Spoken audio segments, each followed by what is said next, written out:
When my son David laughed in my face and said I'd be spending Christmas alone because he'd finally gotten rid of me, I just smiled. I grabbed my keys, got in the car, and made a call. 3 weeks later, he was crying at the door of the empty house, begging me to come back. But that was just the beginning of my revenge. You can't imagine how much it hurts when the person you raised, whom you loved unconditionally for 28 years, looks you in the eyes and laughs at your pain. It hurts in a way that cuts to the soul.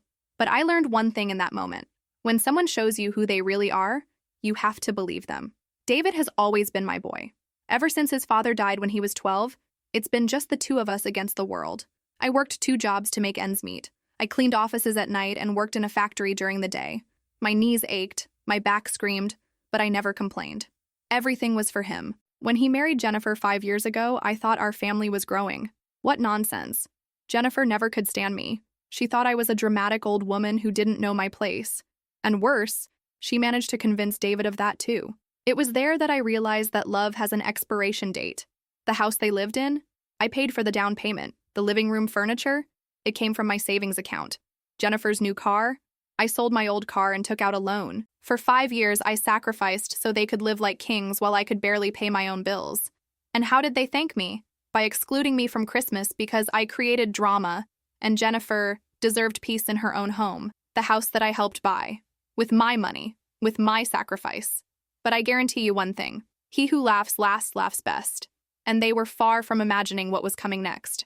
Because a mother who has been humiliated and excluded can be the most dangerous person in the world when she decides that enough is enough. You won't believe what I did next. Remember this. The house they loved so much was in my name. It was December 15th when everything exploded. I had arrived at their house with the Christmas presents already wrapped, eager to talk about the preparations for the Christmas dinner. The table I helped buy was set with the expensive china Jennifer had requested for her wedding. The scent of vanilla-scented candles filled the air, those $50 candles that only wealthy people waste. David was on the couch watching football, wearing that blue polo shirt I bought him for his birthday. Jennifer was in the kitchen, scrolling on her phone instead of cooking. Typical. She'd never cooked an egg in her life, but she was always posting pictures of elaborate dishes she bought ready-made. "David, darling," I said, taking off my coat, "do you want me to make the stuffed turkey this year? You always loved the way I season it." He didn't even look at me. Jennifer stopped fiddling with her phone and came into the room with that fake smile I knew so well. The kind of smile she gave before asking me for money or humiliating me. "Susan," she said in the sweetest, most venomous tone she could muster. "We need to talk about Christmas." My stomach clenched. I knew this wasn't going to be good. David finally looked at me, but there was no affection in his eyes. There was irritation, as if I were a problem to be solved. "Mom, this year is going to be different," he said, turning off the TV. "Jennifer and I have decided that we want a more intimate Christmas." Intimate. What an interesting word to use when you want to exclude your own mother. I felt my throat tighten, but I kept my composure. "Intimate like what, David?" Jennifer sat down next to him on the sofa, my sofa, which I paid for in 12 installments on my credit card.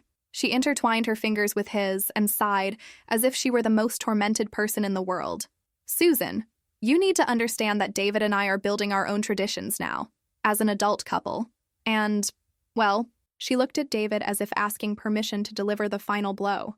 "Mom," David said, and I swear there was amusement in his voice, "you've always been so intense during the holidays. Jennifer gets stressed out by your drama." Drama. He called my love a drama. He called my dedication, my sacrifice, my constant presence in his life a drama. Right there, sitting in that room I helped furnish, I felt my heart break into 1,000 pieces. Do you know what it's like to sit in a room and suddenly see every object as a bank account? Every piece of furniture, every decoration, every damn picture on the wall screaming, "You paid for this?" That's exactly what happened while David and Jennifer were explaining to me why I didn't deserve to spend Christmas with them. The sofa they were sitting on, $2,400 that I took from my savings because Jennifer said the old one was awkward when her friends visited. The marble coffee table, $800 that I paid because David thought it would add more class to the room. The 65-inch television on the wall, won $200 from my Christmas bonus because the old one didn't have good quality for gaming. I quickly did the math in my head. In the last 5 years since they got married, I had given them at least $45,000. $45,000.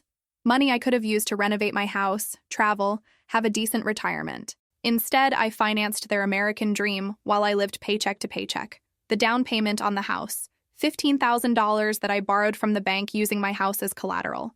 David cried on my shoulder, saying it was his lifelong dream to own a home, that he would pay me back when he was settled. 5 years later, not a penny back. Jennifer's car, $8,000 that I paid cash because hers had miraculously broken down when she saw a brand new Honda Civic at the dealership.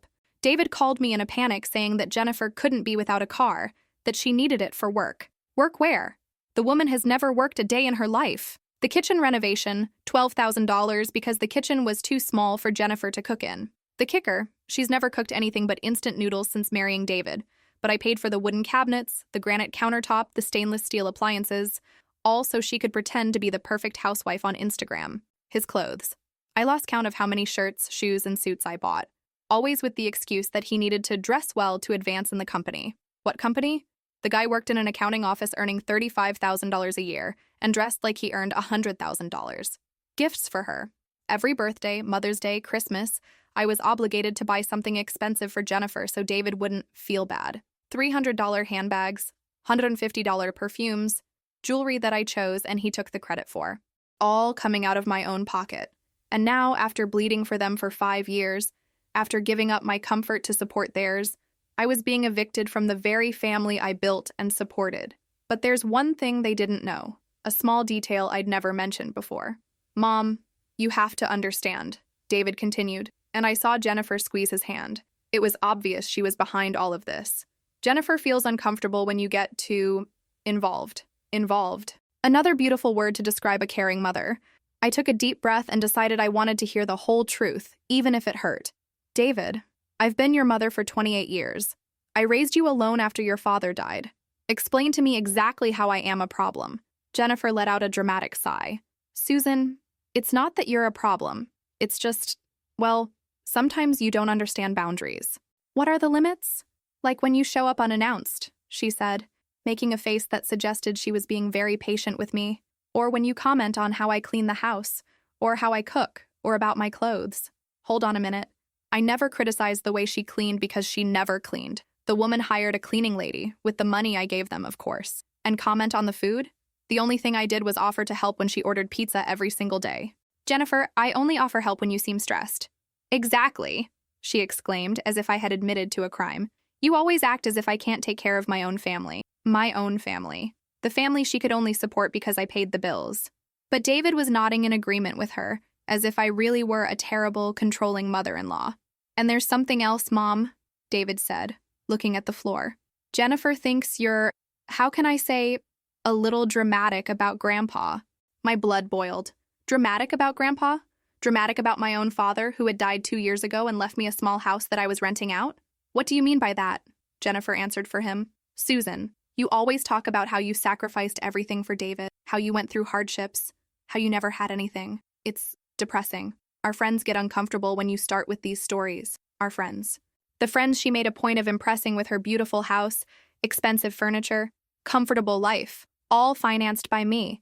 And I was the problem for mentioning where the money came from. Furthermore, David added, Jennifer is trying to get pregnant, and stress isn't good for her. That's when I understood everything. They wanted to distance me now so that when the baby came, I wouldn't have grandmotherly rights. So that Jennifer could completely control the child, without my dramatic influence. It was at that moment that David laughed, a low, almost cruel chuckle. Mom, you're going to be okay. It'll be good for you to learn to be alone for a while. Who knows, you might even find a boyfriend. A boyfriend. At 56, working 2 jobs. Broke because I was supporting my ungrateful son. I should have been thinking about romance instead of questioning why I was being excluded from the only family I had. It was there that I realized they didn't see me as family. They saw me as a bank. A bank that talked too much and got in the way of the perfect life they had built with my money. I left that house as if I were walking on autopilot. I didn't even respond when David yelled, Mom, don't be dramatic, when I got my presents back. I didn't even look back when Jennifer said, Susan, you're exaggerating. The car was freezing. It was December in Ohio, and the wind cut like a blade. But the cold I felt came from within. It was the cold of someone who has just discovered they were used and discarded by their own family. Driving home, I started to laugh. Not a joyful laugh, a bitter laugh. The kind you give when you finally understand how stupid you were. For 5 years, I thought I was helping my son. For 5 years, I thought I was being a good mother, a good mother-in-law. In reality, I was just an ATM with legs. I arrived home and turned on all the lights. My simple little house, with old furniture and faded carpets. The house where I used to live, but which I couldn't renovate because every spare penny went to them. I looked around, and for the first time in years, I saw possibilities instead of limitations. I went straight to my small office, an old wooden desk in the corner of the room where I kept my bills. I opened the file cabinet where I kept all the important papers and started looking for a specific document. I knew it was there. Stored for 5 years, signed and registered. I found it. The deed to David's house. You see, when they bought the house, David couldn't get financing because his salary was low and he had credit card debt. The bank didn't approve the loan. That's when I stepped in as a co-buyer to secure the financing. My name was on the deed along with his. Officially, I owned 50% of that house. They never knew about it because David signed all the papers without reading them. He trusted me when I said, "It's just to help with the financing, son." In his mind, the house was his. In reality, the house was ours. I placed the document on the table and picked up my phone. I called my lawyer, James Patterson, who had handled the paperwork when my father died. "James, it's Susan. I need your help with a property issue." "Of course, Susan. What can I do?" "Remember the house my son bought 5 years ago? The one I joined as a co-buyer?" "Yes, I remember. Do you want to sell your share?" I smiled for the first time in weeks. "Not exactly. I want to exercise my rights as a homeowner. I need to know what my legal options are." James was quiet for a moment. "Susan, you have the right to live on the property, to decide on sales, to demand your share of the profits if the house is sold. You can also force the sale if you want. What do you have in mind?" "For now, I just want my son to know who really owns the house where he lives. Can you prepare a legal notice for him?" "Yes, I can. But Susan, are you sure? This will cause a big family problem." I looked out the window at my neighbor's house, all decorated for Christmas, with colorful lights and a Santa Claus in the garden. A normal family celebrating together. "James, there's no family left to protect. They've already excluded me. Now it's just a matter of them discovering the price of that decision." 2 days later, my phone rang. It was Jennifer. I almost didn't answer, but curiosity got the better of me. What nerve did she have to call me after kicking me out of the family? "Susan." Her voice was different, sweeter, the tone she used when she needed something. "Hi, how are you?" "What do you want, Jennifer?" "Wow, how hostile." "I only called to talk. You know, I was thinking about our conversation from the day before yesterday." Conversation. She called my expulsion from the family a conversation. And I think maybe we could talk more. Who knows, maybe have lunch together this week. Just the two of us, without David. Interesting. Jennifer never wanted to have lunch with me before. In 5 years, I don't think she ever spoke to me except when she needed money, or when she was pushing me out of her life. "Jennifer, why do you want to have lunch with me? Didn't you say I'm too dramatic?" "Susan, I think there's been a misunderstanding. I never meant to hurt you. It's just that, well, you know how it is. Families sometimes need space to grow. Room to grow. Just another pretty phrase to keep me away." "Okay. And what has changed since the day before yesterday?" She took a while to reply. "Nothing's changed, Susan. David made me realize that maybe we were a little rude. We really would have liked you to spend Christmas with us." "That's a lie. I'd known Jennifer for 5 years. She never changed her mind about anything, least of all about me. Something must have happened." "Jennifer, what's going on?" "Nothing. Why do you think something's going on? I just want to make peace. Family is important. Family is important."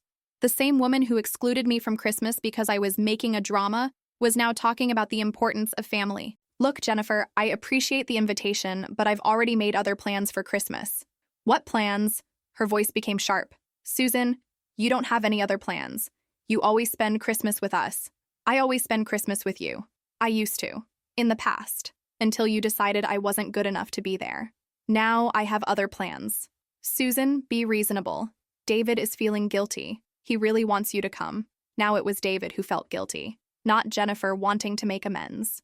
David. The same David who laughed when I said I was going to spend Christmas alone. "Jennifer, let me ask you a question. When you said I was going to spend Christmas alone, how did you feel?" Silence. "When David laughed and said it was good for me to learn to be alone, did you think that was wrong?" More silence. "Jennifer?" "Susan, look. Maybe we said some things without thinking, but no. You said exactly what you think. And now I know what I think too." "What do you mean?" I smiled. Oh, how I smiled. "You mean you're going to find out what it's like to live without me, completely without me." "Susan, and Jennifer? That lunch you suggested? Bring David along. You two will need to talk." I hung up the phone. Through the window, I could see Mrs. Martha's house across the street, with the whole family gathered in the yard building a snowman. 3 generations together, having fun, without drama, without exclusions. That's how a family should be. And if my real family didn't want me, I was going to figure out how to create a new one. But first, they needed to figure out what it meant to lose someone they never valued. The next morning, I was having coffee when the phone rang again. It was David this time. Mom, we need to talk. About what, David? About you not wanting to come for Christmas. Jennifer is upset. She thinks you're being vindictive, vengeful. What an interesting word. When they excluded me, it was setting boundaries. When I accepted the exclusion, it was revenge. David, you told me I wasn't welcome. I'm just respecting your decision. Mom, we never said you weren't welcome. David, I interrupted. You laughed when I said I was going to spend Christmas alone. You said it would be good for me to learn to be alone. Those are your exact words. Silence on the other end of the line. And now you're calling me because Jennifer is upset? Jennifer, who called me dramatic and said I don't understand boundaries? Mom, we just wanted a more peaceful Christmas. Perfect. You'll have the most peaceful Christmas possible. No drama, no bothering me. Mom, you're being childish. Childish. Now I was childish for accepting being excluded. Fascinating how their psychology worked. David, let me explain how things are going to be from now on. I paused dramatically. I was enjoying this.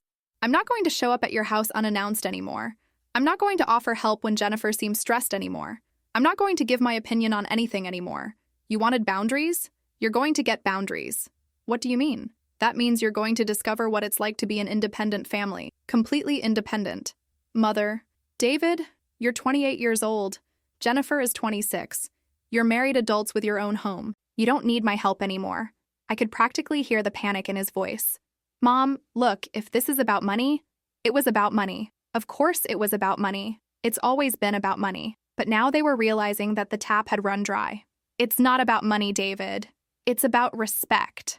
And you've made it very clear that you don't respect me. That's not true. David, you excluded me from Christmas. You laughed in my face when I was upset. You called me dramatic for 5 years. If that's what respect is in your mind, I'd rather not be respected. I turned off my phone and went for my morning walk. It was a beautiful Saturday in December, cold but sunny. I walked through the neighborhood looking at the houses decorated for Christmas, the families putting up the decorations together, and for the first time in 5 years, I felt at peace. I didn't have to worry about whether David needed money. I didn't have to swallow Jennifer's insults. I didn't have to pretend everything was okay while they used me as their personal bank. When I got home, I had 3 messages on my phone, all from Jennifer.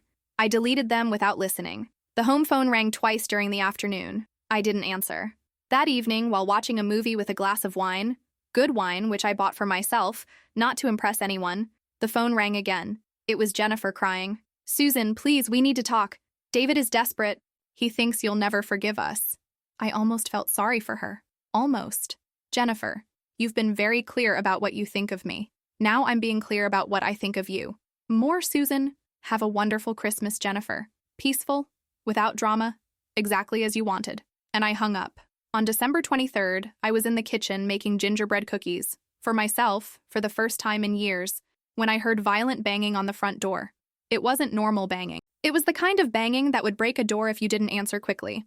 I looked out the window and saw David's car parked haphazardly on my sidewalk, its wheels almost touching the grass. Jennifer was in the passenger seat gesticulating wildly. David was on my porch, pounding on the door as if he were going to knock it down. I dried my hands on my apron and went to answer the door. When I opened it, David pushed it open and came in uninvited, with Jennifer clinging to him. Mom, what the hell is this? He yelled, bursting into my room as if he owned the place. Are you crazy? Crazy. Now I was crazy for accepting being excluded from their family. David, lower your voice. This is my house. Your house? Jennifer laughed scornfully. Susan, you live in a 60-square-meter house with furniture from the 80s. Stop being so proud. I looked at her. Really? Jennifer was in my house, the house I've been paying for myself for 15 years, telling me to stop being so proud? Jennifer, did you come into my house uninvited just to insult me? I came in to resolve this childish tantrum of yours before you ruin Christmas for the whole family. A childish tantrum. Because she no longer accepts being treated like trash. David was pacing around the room like a caged animal. Mom, I don't understand you. We invited you for Christmas, and you're making this whole scene. You invited me after you excluded me, and only because Jennifer panicked when she realized I accepted the exclusion. No one excluded you from anything, Jennifer shouted. We just wanted a more intimate Christmas. Intimate without me. Intimate without drama. And I am the drama. You are the drama, Susan. You turn every situation into a Greek tragedy. I looked at David, my son, whom I raised alone, whom I loved unconditionally, whom I supported even when I had no money, was standing there letting this woman disrespect me in my own home. David, are you going to stand there while your wife insults me in my own home? He looked at the floor. Mom, you two need to sort this out.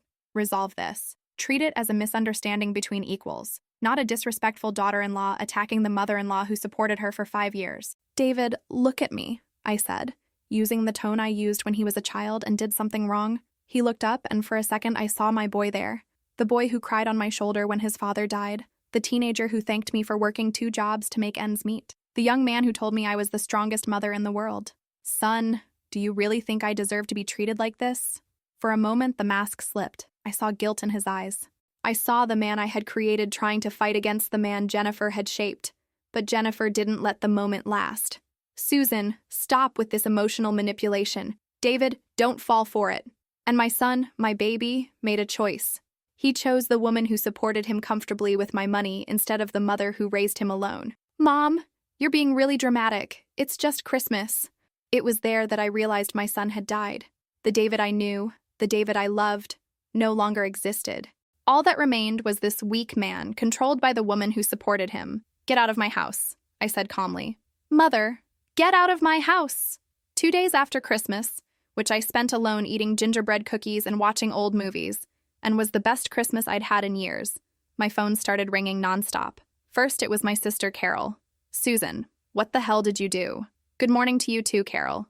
What are you talking about? David called me crying, saying that you had a nervous breakdown and are refusing to see a nervous breakdown, of course. In their minds, the only explanation for me ceasing to be a doormat was having outbursts. Carol, I didn't have a breakdown. I just stopped accepting respect. Susan, Jennifer is pregnant. My blood ran cold. What? Jennifer is 2 months pregnant, David told. They didn't want to say anything before so as not to create expectations, but now. Susan, you're going to be a grandmother. How can you be arguing with them at this time? Jennifer was pregnant, and they didn't tell me. They excluded me from Christmas and didn't even mention that I was going to be a grandmother. They were planning to distance themselves from me even before the baby was born. Carol, they excluded me from Christmas and didn't even tell me they were expecting a baby. How is that my fault? Susan, you're being dramatic. They just wanted privacy. Dramatic. The whole family's favorite word to describe any reaction of mine that wasn't total submission. After Carol, it was my neighbor Ruth. Susan, dear, David came by yesterday. He's worried about you. David hadn't set foot in Ruth's house in 5 years.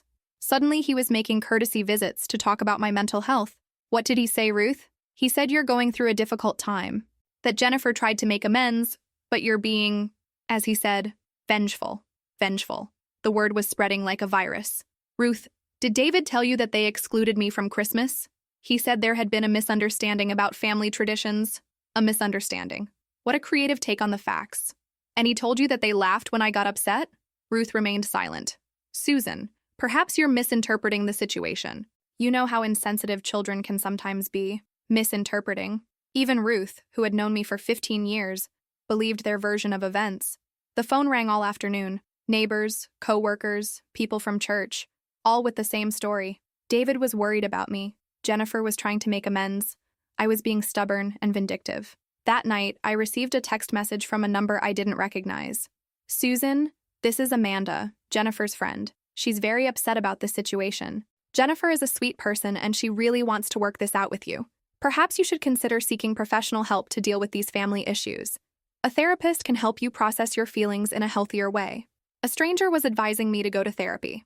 Jennifer was mobilizing her entire social network to portray me as crazy. It was psychological warfare.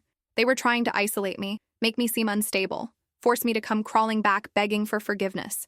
It was a well-thought-out strategy. If everyone thought I was wrong, I would end up believing that I really was. But they made a mistake. They underestimated the fact that I had weapons they couldn't even imagine. It was on Friday night, a week after Christmas, that I decided to stop playing defensively.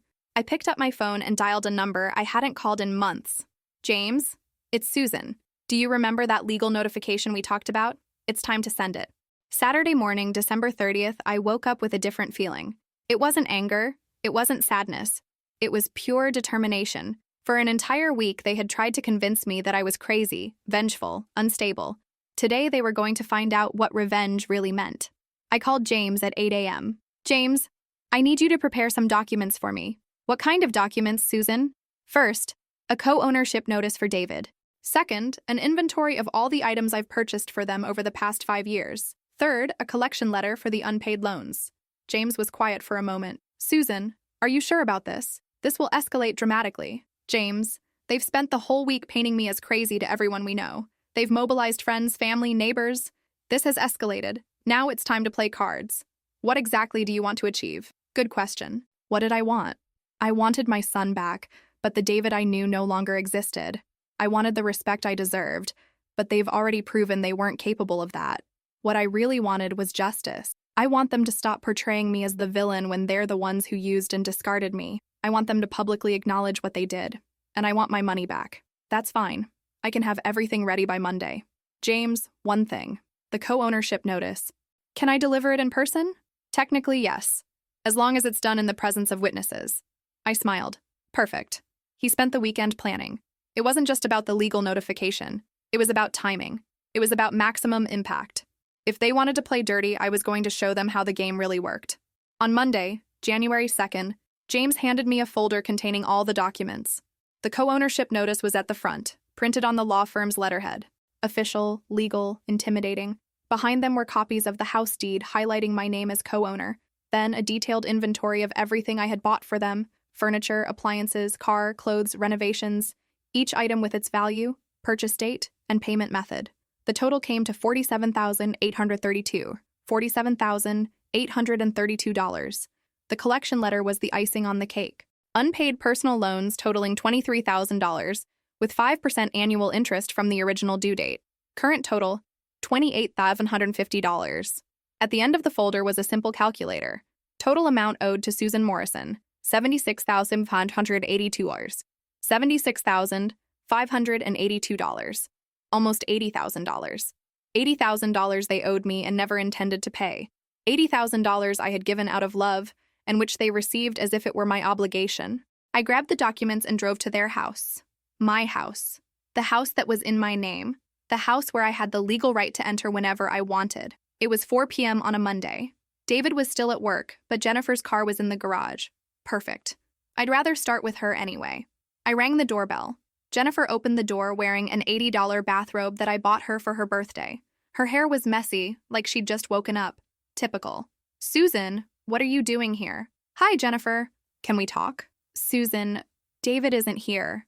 I know David isn't here. I want to talk to you. She hesitated, clearly uncomfortable. About what? I picked up the folder. Regarding some documents that you and David need to see. Which documents? May I come in? This is important information about the house. Curiosity overcame caution. She let me in, into my house, as if she were doing me a favor. Jennifer, sit down on the couch. We need to talk about some legal issues. Jennifer sat on the sofa, that $2,400 sofa that I paid for, with an expression that suggested she was doing me a huge favor. I sat in the armchair opposite her, that matching armchair that I bought to bring harmony to the room, according to her. Jennifer, do you know who paid the down payment for this house? Susan, if this is about money again, answer the question. Who paid the down payment for this house? She rolled her eyes. You helped David with the entrance. We know that. We've thanked you 1,000 times already. I helped. What an interesting word. As if it were a small contribution to their collective effort. Jennifer, I didn't help with the down payment. I paid the full price. $15,000 from my savings account. Yes, Susan. Eh? So? $15,000 was so what? To her? And do you know how it works when someone pays a down payment on a house? Susan, I don't understand paperwork. When I paid the down payment and joined as a co-buyer to secure the financing, my name was put on the deed to the house. Jennifer stopped fidgeting with her hair. What do you mean? I opened the folder and took out the deed. That means this house isn't just David's. It's mine too. 50% mine. Her face turned white. That's a lie. Here it is, Jennifer. My name is on the deed, registered at the Land Registry Office. Susan Elizabeth Morrison, co-owner. She picked up the document, her hands trembling. David never told me this. David probably doesn't know. He signed the papers without reading them. He trusted me when I said it was just to help with the financing. But that means you're living in my house.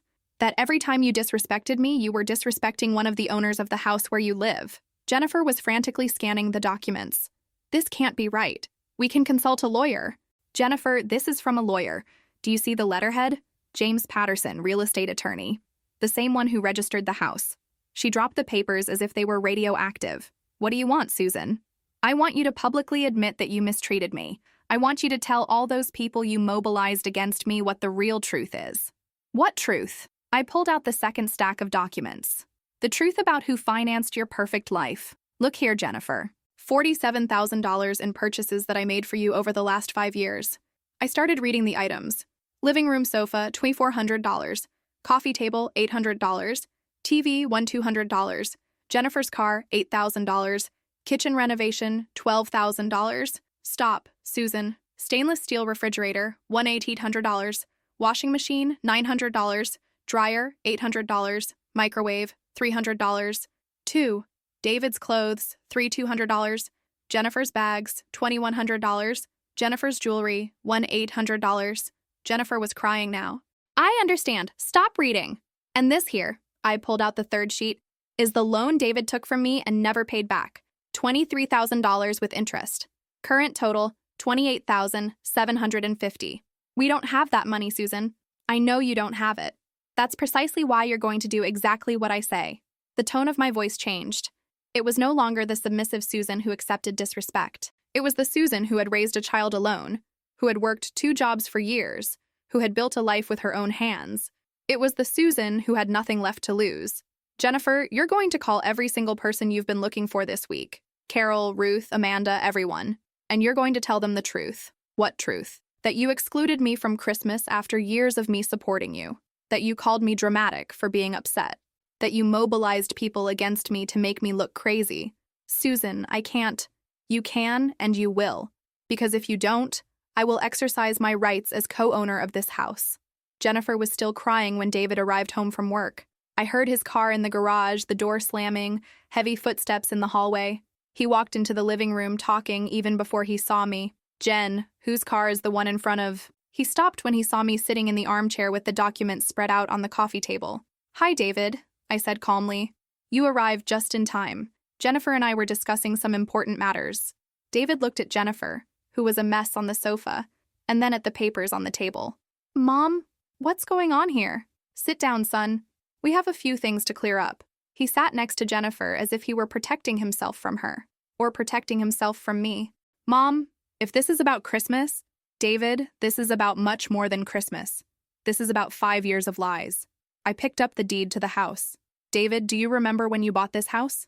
Of course I remember. Do you remember asking me to be a co-buyer because your salary wasn't enough for the financing? He looked uncomfortable. I remember. You said it was just to help with the paperwork. David, when someone is a co-buyer of a house, their name goes on the deed. Did you know that? His face turned the same color as the wall. What do you mean? I want to say that this house isn't yours. It's ours. Mine and yours. 50% each. That's impossible. I pushed the deed toward him. Here it is, David. My name, your name, registered at the notary's office. He picked up the document, his hands trembling. He read it once. He read it again. Mom, I didn't know. Of course you didn't know.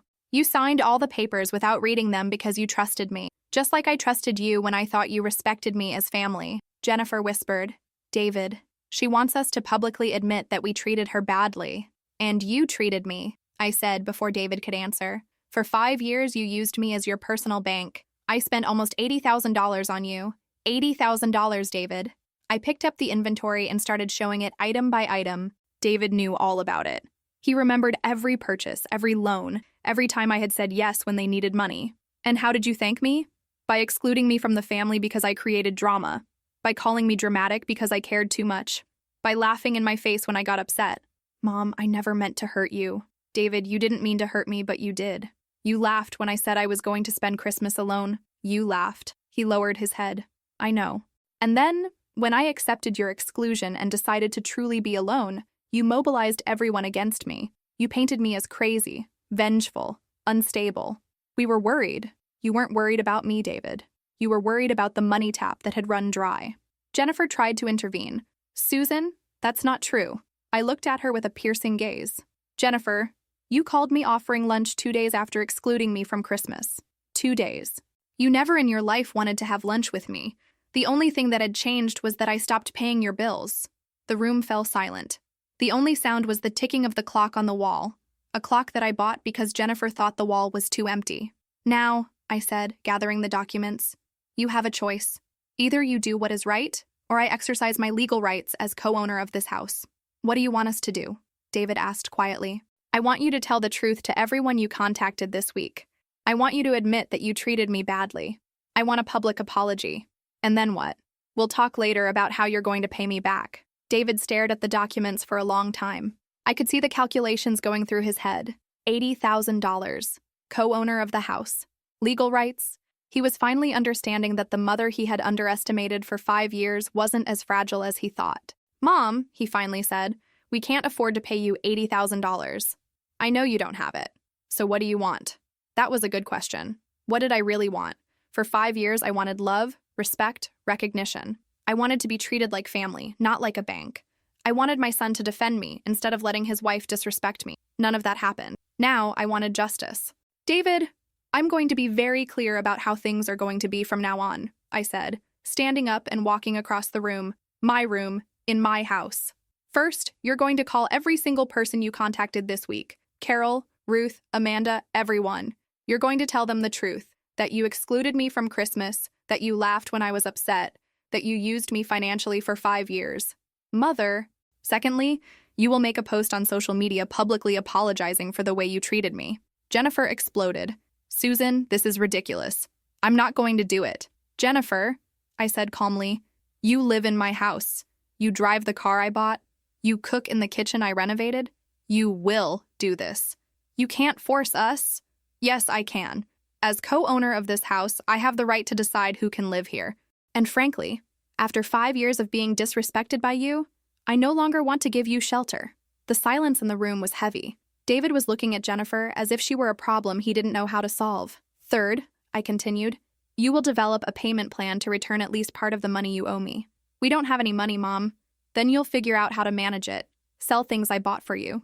Get a second job. Cut unnecessary expenses. Do what adults do when they have debt." "What if we don't succeed?" "Then I'm going to sell my share of the house." David turned pale. "You can't do this." "Yes, I can, David.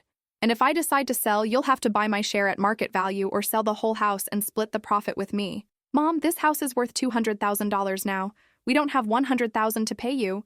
"Then you'll have to sell and move to a place you can pay for with your own money." Jennifer started crying again. "Susan, you can't leave us in the street." "Jennifer, I'm not going to leave you on the street. I'm just going to stop funding a lifestyle you can't afford." David stood up and began pacing the room. "Mom, you're being vengeful." "David, I'm being fair. For 5 years, I financed your lives expecting nothing more than respect.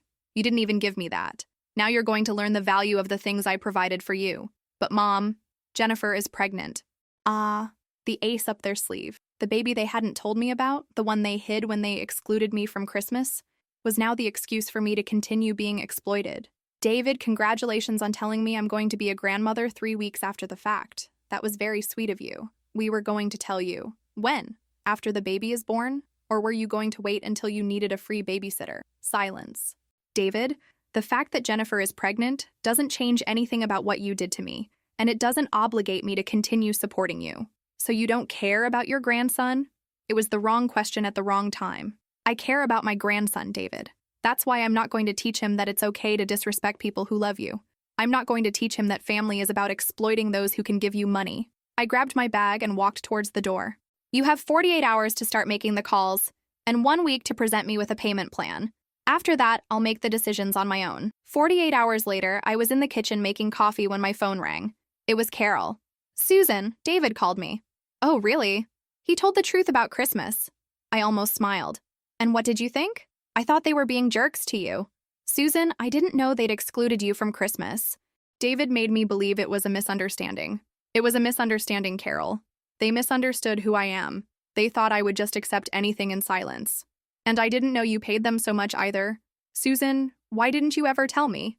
"Because I thought I was being a good mother. Now I know I was being a fool." Carol was quiet for a moment. "David was crying, Susan. He knows he messed up." "Good. Maybe now he'll learn to value people before he loses them." Throughout the day, other connections came up. Ruth, who was shocked by David's behavior. The church people who never imagined that Jennifer would be capable of treating her mother-in-law that way. Co-workers who always thought it strange that I never had money even though I worked so hard. The narrative was changing, rapidly. Jennifer called me in the afternoon. "Susan, I made the post." "Which post?" "The post is an apology. It's on my Facebook." I opened her Facebook profile on my phone. There it was. "I would like to publicly apologize to my mother-in-law, Susan Morrison. Over the past few years, I have not treated her with the respect she deserved. Susan has been an unwavering source of support for our family, helping financially and emotionally, and I have not shown her the gratitude she deserved. I apologize for any misunderstanding and hope we can rebuild our relationship." It wasn't exactly what I had asked for, but it was a start. The comments were already coming in. "Wow, Jennifer, I didn't know Susan helped you guys so much. It's good that you're resolving this. Susan always seemed like a sweet person. Mothers-in-law like Susan are rare. You're lucky. Lucky. They were lucky to have me, and they only realized it when they lost me. David called me last night. Mom, I made all the calls you asked. And it was awful. Everyone was shocked. Ruth told me she was ashamed to have believed me. Carol called me ungrateful. And you're surprised? I didn't think it would be like this. David, you spent an entire week portraying me as crazy to these people. What did you expect? That they would applaud when they found out the truth? Mom, can we talk? In person? David, we've already talked. Now I want to see the payment plan. That's what I want to talk about. Mom, we can't possibly pay you $80,000. Not even in 10 years. Then you're going to have to sell some things? What things? Jennifer's car, for starters. She can drive a used car like everyone else. The expensive furniture I bought. The jewelry. Whatever you guys can get. Mom, we need the car. David, you need one car. You don't need two. And you definitely don't need a $40,000 car that I financed. Silence on the other end. Mom, what if we get $15,000? Would that be enough? $15,000. Of the $80,000 they owed me, they were offering $15,000. David, $15,000 is a start, but I want a payment schedule for the rest. The rest? $15,000 now, and another $5,000 per year for the next 10 years. Mom, that's impossible. David, you spent $80,000 of my money in 5 years. I'm being generous by offering you 10 years to pay me back. What if we don't succeed? So I'll sell my share of the house and you guys will figure it out. That was the first time David truly understood that I wasn't joking. A week after our negotiation, I was organizing my financial documents when my phone rang. It was David, but his voice sounded different. Desperate. Mom, we have a problem. What kind of problem, David? We can't afford to pay this month's mortgage. I stopped organizing the paperwork. What do you mean you can't pay? Without the money you sent every month. Mom, our mortgage payment is $2,400. My salary only covers $1,800 after deductions. We've always depended on your help to make ends meet. $2,400 in installments. On his net salary of $1,800. For 5 years, they lived a lie, thinking they had a life that I was actually paying for. And what about Jennifer's salary? Mom, Jennifer never worked. David, you bought a $200,000 house with a salary of $1,800? We knew you were going to help. You assumed that I would help forever. You took out a loan counting on my money without even consulting me. Heavy silence from the other side. Mom, what do? You do what adults do when they can't pay the bills. You either find more money or cut back on spending. As Jennifer gets a job, you sell her expensive car and buy a used one. You cancel cable TV, Netflix, Spotify, and your cell phone plan. You stop eating out. You live like people who earn $1,800 a month. Mom, Jennifer is pregnant. She can't work right now. David, pregnant women work until the 8th month in regular jobs. Jennifer's pregnancy doesn't make her disabled. But Mom, David, listen carefully to what I'm going to tell you. For 5 years, I worked 2 jobs to support your lifestyle. I cleaned offices at dawn and worked in a factory during the day. My back ached, my feet swelled. I came home exhausted. And you think Jennifer can't work because she's 3 months pregnant? Another silence. David, I received a letter from the bank today. Which letter? A notification regarding the mortgage on our house. What does she say? It says that the owners, you and I, are being notified about a possible payment delay. As a co-owner, I have the right to assume the payments to protect my investment. What does that mean? That means if you can't pay the installment, I can pay directly to the bank and charge you later. With interest. Would you do that? David, I've spent 5 years protecting you from the consequences of your bad decisions. Now you're going to learn what it's like to be responsible for your own mistakes. Mom, we could lose the house. You should have thought about that before excluding me from Christmas. Mom, for God's sake. David, for God's sake, what? Do you think you can treat me like trash and still expect me to keep funding your lives? It's not that. That's exactly it, David. You wanted to get rid of me but keep my money. You wanted the freedom to disrespect me without losing the financial benefits. It doesn't work that way. What do we need to do? You need to grow up. You need to understand that actions have consequences. You need to learn to live within your means. What if we don't succeed? Then you're going to lose your house, and you're going to learn a very expensive lesson about how to treat the people who love you. I hung up the phone and went back to my documents.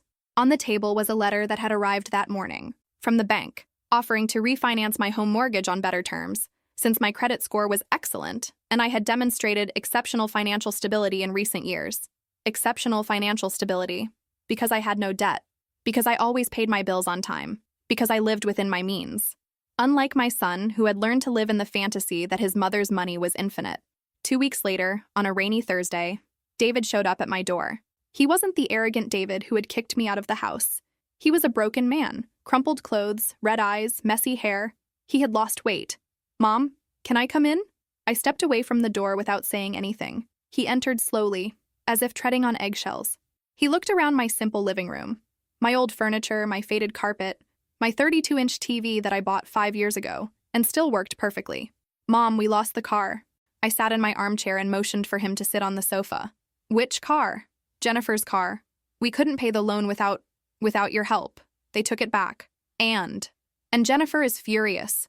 She says it's your fault, that you're being vindictive and cruel to a pregnant woman." "And what did you say to her?" David looked at the floor.